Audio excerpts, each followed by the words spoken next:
যাদের নম্বর বাড়িয়ে যাদেরকে টেন্টেড করা হয়েছিল তারা কিন্তু ম্যাক্সিমাম সব ফার্স্ট অ্যান্ড সেকেন্ড কাউন্সেলিংয়ে। আমি কিন্তু ফার্স্ট কাউন্সেলিং, কিন্তু আমিও বলছি আমার সামনে আমার র্যাঙ্ক হয়েছিল 115, আমার সামনে মিনিমাম 20 থেকে 25 জন, আমার সাবজেক্ট ফিজিক্যাল সায়েন্স, 20 থেকে 25 জন আমার সামনে টেন্টেড ক্যান্ডিডেট আছে। আপনারা দেখবেন এমপ্যানেল যে হয়েছিল সেই এমপ্যানেলটা 55-র মধ্যে 53-54 করে এবং ভাইভাতে 10-এর মধ্যে 10 দিয়ে টেন্টেডগুলো সব বসে আছে। তাহলে উনি কিভাবে বলছেন first counselling, second counselling, third counselling এরাই যোগ্য, বাদ বাকিরা অযোগ্য? এই কথার তো কোনো সার্বত্রাই নেই। আমাদের হারানোর কিছু নেই, আমরা আর কাউকে ভয় পাই না। এই এসএসসি আমরা পুড়িয়ে শেষ করে তবে এখান থেকে উঠবো, নাইলে আমরা আমাদের অবস্থান ছাড়ছি না। আজ আমাদের রাস্তায় আমরা নেমে এসেছি, আমাদের হারানোর কিছু নেই। এটা যেন এই মুখ্যমন্ত্রী জেনে রাখেন, আমাদের হারানোর আমরা কাউকে ভয় পাই না। এই অবস্থা চলবে যতক্ষণ না আমাদের বিচার আমরা পাচ্ছি, যোগ্যদের যোগ্য সম্মান চাকরি যতক্ষণ না ফিরে পাচ্ছি, এই অবস্থান এখানে চলবে। প্রাইমারি রিক্রুটমেন্ট বোর্ডের ইন্টারভিউর অন্যতম একজন কি রিসোর্স টিচার হিসেবে আমি অ্যাপয়েন্টমেন্ট পেয়েছিলাম, রিজাইন দিয়ে চলে যাই। কারণ প্রাইমারি রিক্রুটমেন্টে বিস্তর গোলযোগের প্রথম অভিযোগটা আমি করি পশ্চিমবঙ্গে। ফলে 14 সাল থেকেই সরকার প্রাইমারি, হায়ার সেকেন্ডারি ধাপে ধাপে দুর্নীতি করেছে। Non teaching, CED, group, BDO থেকে শুরু করে সব চাকরি।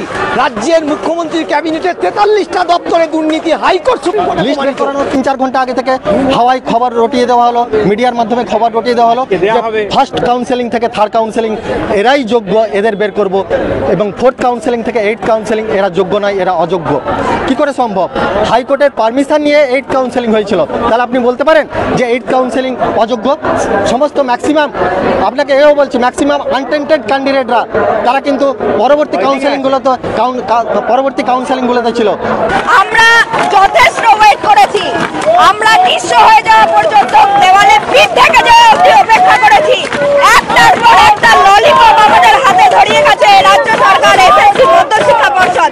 গ্রুপ সি, গ্রুপ ডি দের আলাদা করে, ফার্স্ট সেকেন্ড থার্ড কাউন্সেলিং কে আলাদা করে, ডিভাইড অ্যান্ড রুলের নোংরা খেলা, নোংরা রাজনীতিতে মেতে চাই রাজ্য সরকার, এসএসসি আর মধ্যশিক্ষা পর্ষদ।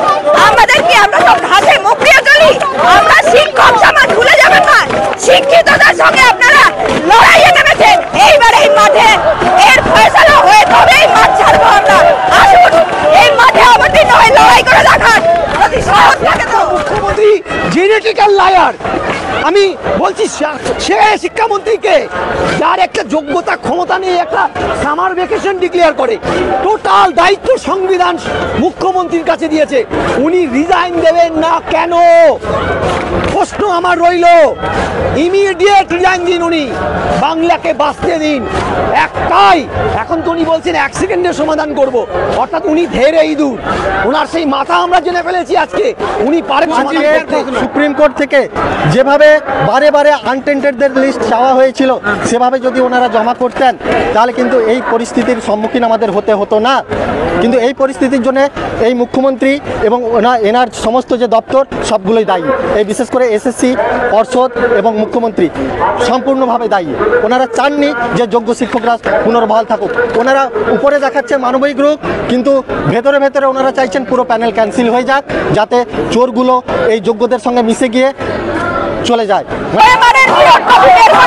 আমাদের সব সমস্যার সমাধান নিজেদের চোর ক্যাবিনেটকে বাঁচানোর জন্য, 14 তলার ওই মন্ত্রীদের বাঁচানোর জন্য ওরা আজ সেই ওএমআর বের করছে না বলে সব সমস্যা 1 মিনিটে সব সমস্যার সমাধান হয়ে যেত। আজ 1 বছর আগে হাইকোর্টে এই সমস্যার 1 মিনিটে সমাধান হয়ে যেত ওএমআর এর মিরর কপি যদি দিয়ে দিতেন। তা না দিয়ে আজকে আমাদেরকে পথে নামিয়েছেন, আমাদের সব কিছু কেড়ে নিয়ে নিঃস্ব করে। আসুন আমাদের সঙ্গে এখানে আলোচনা করুন, ওইখানে বসে না থাকে। স্কুলে তাও কিছু কাগজপত্র আছে, এই মাননীয় স্যারদের জন্য, ম্যাডামদের জন্য রাখা আছে। প্রাইমারিতে একটা সিঙ্গেল ডকুমেন্টস এই সরকার রাখেনি। আমি আবারও বলছি, এটা কিন্তু শুধু প্রাতিষ্ঠানিক দুর্নীতি নয়, এটা প্রি প্ল্যান প্রাতিষ্ঠানিক দুর্নীতি। কারণ এই সরকার ক্ষমতা আসার পরে পরে বিগত সরকারের ডিজিটাল সংরক্ষণ অ্যাক্ট, যেখানে অন্তত 3 বছর এদের ডিজিটাল ব্যাকআপ রাখার কথা, সেটা পাল্টে নেয়। বিচার ব্যবস্থা, বিচার ব্যবস্থার উপর ভরসা। সমস্ত সত্যতা যদি বিচার ব্যবস্থার সামনে আনা যায়, তাহলে আমরা আশা করি আমরা যোগ্য শিক্ষকরা সসম্মানে আবার স্কুলে ফিরে যেতে পারবো স্থায়ীভাবে। যত টাকা খাওয়া, ওদেরকে টাকা দিয়ে যারা পেয়েছেন, সেই ঘুষখোর শিক্ষকদেরকে ঢুকিয়েছে ফার্স্ট সেকেন্ড কাউন্সিলিং এ। এটা আমার নিজের কাউন্সিলিং এর লিস্টে অত্যাচার আমার কাছে প্রমাণ আছে। ওরা সব ফার্স্ট সেকেন্ড কাউন্সিলিং এ ঢুকিয়েছে সব টাকা দিয়ে, আর যারা যোগ্য তাদেরকে পিছন দিকে ঠেলে দিয়েছে। যদি ফোর্থ কাউন্সিলিং অবৈধ হয়, কেন তারা 4, 5, 6, 7 কেন কাউন্সিলিং করেছিল? এসএসসি কি কোচি খোকা? এসএসসি কি জানে না এই প্রথম কাজ করতে আসছে? লজ্জা করে না? নিজেদের দুর্নীতি, নিজেদের সব কাজের ভার আমাদের ঘাড়ে তুলে দিয়ে এখন এসি করে বসে হাওয়া খাচ্ছে। লজ্জা নেই? মাঠে নেমে এসে কথা বলুন। এসি করে আমরা কেউ ঢুকবো না। আমি তো বলছি 43টা দপ্তরে দুর্নীতি আমার কথা নয়, হাইকোর্ট প্রমাণ করেছে। রাজ্যের মুখ্যমন্ত্রীর নৈতিক দায়িত্ব আছে বলুন তো? এই রাজ্যের মুখ্যমন্ত্রী বিরোধী দলনেত্রী থাকাকালীন, রেলমন্ত্রী থাকাকালীন রেল লাইন থেকে পড়ে গেলে উনি বলতেন সিপিএম এর নেতারা কলার চুকলো নাকি রেল লাইনের উপর রেখে দিয়েছে, তাই রেল স্লিপ কেটে পড়ে গেছে। মুখ্যমন্ত্রী টাইম কিলিং এর ভূমিকা নিয়েছে। 26-এ ভোট উঠতে দিন, এদের ব্যবস্থা উনি করে দেবেন, ভালোভাবে টাইপ দিয়ে দেবেন। এই মুখ্যমন্ত্রী 19-এ বলেছিল, ধর্ণমঞ্চে থেকে ফোনে বলেছিল আমি ব্যাপারটা টেক ওভার করছি, ভোটের আগে কিচ্ছু করেননি, রাত গেই বাদ গেই। 21-এ ওনার ভাইপোকে পাঠিয়েছে, কিচ্ছু হয়নি, ভোট শেষ, এদের কথা ভুলে গেছে। 24-এ লোক পাঠিয়েছিল ভাইপোকে, ভোট শেষ, এদের কথা ভুলে গেছে।